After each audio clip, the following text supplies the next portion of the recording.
कुश्ती पिछले 15-16 महीने जो डिस्टर्ब रही, उसकी वजह से इतना मेडल नहीं आ पाया। वो किसी का व्यक्तिगत मेडल नहीं है, वो तो भारत देश का मेडल है। जब भी कभी भी गिना जाता है कि ओलंपिक में भारत कितना मेडल पाया, खिलाड़ी की ये जिम्मेदारी है कि जिस वजन में वो खेल रहा है उस वजन में अपना वेट वो कांस्टेंट रखे। जो डॉक्टर मांगा वो डॉक्टर उनको दिया गया, जो फैसिलिटी उन्होंने मांगी, उन्होंने कहा कि मैं हंगरी में ट्रेनिंग करूंगी, वहां हंगरी उनको भेजा गया। भारत देश की जनता को, 140 करोड़ जनता को कुश्ती संघ की तरफ से बधाई देता हूं कि पिछले 4 ओलंपिक से लगातार जो क्रम बना हुआ था मेडल लाने का, इस बार भी वह मेडल आया।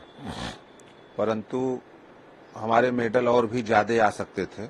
जो 6 मेडल भारत देश को आए हैं, वो 6 मेडल अकेले कुश्ती ला सकता था, लेकिन कुश्ती पिछले 15-16 महीने जो डिस्टर्ब रही, उसकी वजह से इतना मेडल नहीं आ पाया। दिनेश फोगाट मामले में, सिल्वर मेडल मामले में फैसला आना था कल, जो कि अब टल गया है, तो आप लोग किस तरीके से उसमें होपफुल रहिए, फैसला अपने पक्ष में ही आएगा।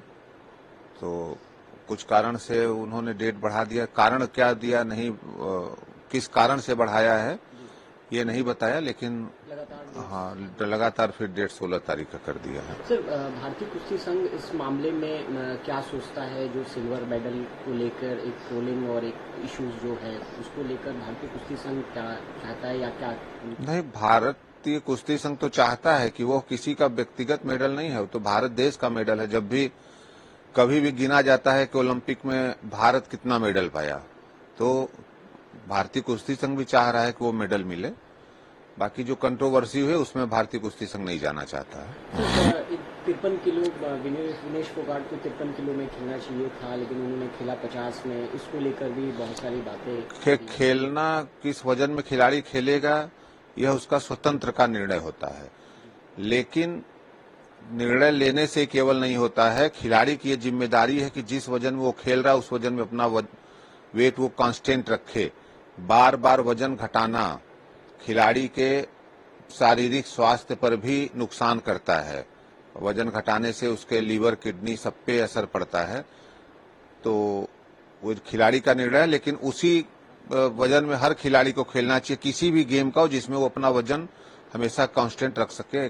किलो 50, 100, 200 इतना का अंतर है तो कोई फर्क नहीं, लेकिन अपने वजन में ही खेलना चाहिए। एक सवाल, जिस तरीके को लेकर जब ये मैच पेरिस ओलंपिक चल रहा था, तब एक ट्रोलिंग चल रहा था कि जिस तरीके से दिनेश फोगाट प्रदर्शन में शामिल नहीं, इस चीजों को लेकर उनके साथ ऐसा किया जा रहा है, एकदम रचनात्मक, मतलब जानबूझ के ऐसा उनके साथ किया जा रहा है। अगर उनके साथ जानबूझकर ये किया जाता तो उन्होंने जो फिजियो मांगा उनको दिया गया, जो स्पार्किंग पार्टनर मांगा वो दिया गया, जो डॉक्टर मांगा वो डॉक्टर उनको दिया गया, जो फैसिलिटी उन्होंने मांगी, उन्होंने कहा कि मैं हंगरी में ट्रेनिंग करूंगी, वहां हंगरी उनको भेजा गया। उनको विदेशी कोच के लिए, जिस पर्टिकुलर कोच के लिए कहा उसको दिया गया। अगर इस तरह की कोई किसी के साथ दुर्भावना से कोई काम नहीं किया गया है, और कुश्ती में वही लोग ट्रोलिंग कर रहे हैं, वही कुछ तथाकथित नेता बयान दे रहे हैं जिनको कुश्ती के बारे में ABCD बाकी जानकारी नहीं है। पहले वो जानकारी दुरुस्त कर लें कि कुश्ती की क्या होता है, क्या उसमें नियम है, कैसे वजन होता है, क्या सारी कुछ की जानकारी कर लें, और कैसे कुश्ती UWW के कुश्ती का नियम लेकर के पढ़ लें। उसके बाद बैठ करके टीवी पे बयान दें या कहीं भी बयान दें। बयान जारी कर देना बहुत आसान होता है, लेकिन बिना नियमों को जाने ऐसा बयान नहीं देना चाहिए। लगातार देखा गया कि वही विपक्ष के काफी नेता जो दिनेश फोगाट को सपोर्ट किए और इस चीज को ज्यादातर ट्रोल किए कि इसमें भारतीय कुश्ती संघ की गलती है, इसमें भारत उनके साथ नहीं खड़ा हो पा रहा है। लगातार एक पर्टिकुलर वर्ग को देखा गया। क्या आप या भारतीय कुश्ती संघ की तरफ से आप क्या कहना चाहेंगे? हम सबसे यही कहना चाहेंगे कि कुश्ती खेल को खेल रहने दें, राजनीति को राजनीति करें। जो उनको राजनीति करना है वो राजनीति करें। मैं शुरू से कह रहा था कि राजनीति और कुश्ती दोनों अलग अलग होना चाहिए। तो फिर मेरा यही संदेश है कि खेल को खेल की तरह रहने दें, राजनीति जिसको करना वो अपनी राजनीति करे। खेल को अगर स्वतंत्र छोड़ दिया जाए, भारतीय कुश्ती संघ पे वो भी स्वतंत्र छोड़ दिया जाए, तो मेडल की संख्या बढ़ेगी।